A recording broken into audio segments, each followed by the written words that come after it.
அனைவருக்கும் வணக்கம். மேசராசி எந்த வகை ராசி? நீரா, நெருப்பா, பூமியா, காற்றா? எந்த வகையில் மேசராசி வகைப்படுத்தப்படுகிறது? அதற்கு காரணம் என்ன? மேசராசியின் வியக்க வைக்கும் சிறப்பு பண்புகள் என்ன என்பதை சற்று விரிவாக பார்க்கலாம். மேசராசிக்காரர்களை பொறுத்தவரைக்கும் ராசியின் அதிபதியாக செவ்வாய் திகழ்கிறார். ராசியின் உச்ச அதிபதியாக சூரியன் திகழ்கிறாருங்க.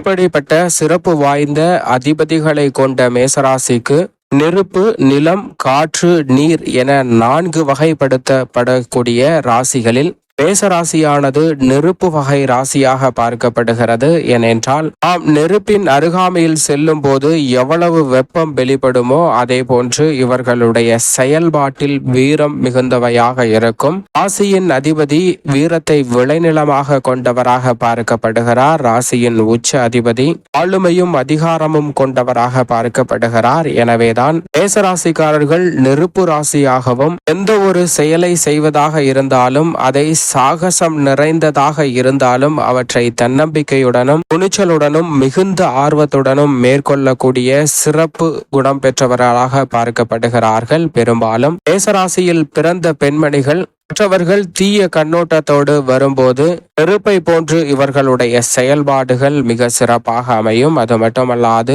உலகையே நவீன முறையில் மேம்படுத்தக்கூடிய விளையாட்டுத்துறை, மருத்துவத்துறை மற்றும் ஆளுமை அதிகாரம் கொண்ட பொறுப்புகளில் இருக்கக்கூடியவர்களாகவும் முதன்மையாக செயல்படக்கூடியவர்களாகவும் இருக்கின்றனர். மற்ற ராசிக்காரர்களை விட இந்த நெருப்பு ராசியில் இருக்கக்கூடிய மேசராசி மற்றவர்களை நம்புவதை விட தங்களையே தாங்கள் நம்பிக்கை கூடியவர்களாக முழுமையாக மாற்றிக்கொள்கின்றனர். மற்றவர்கள் மீது முழுமையாக நம்பிக்கை வைக்காமல் தங்களுடைய திறனிலும் தங்களுடைய செயல்பாடுகளிலும் அதிக நம்பிக்கை வைத்து கொண்டிருப்பது மிக சிறப்பான ஒன்றாக நிச்சயமாக பார்க்கப்படுகிறது.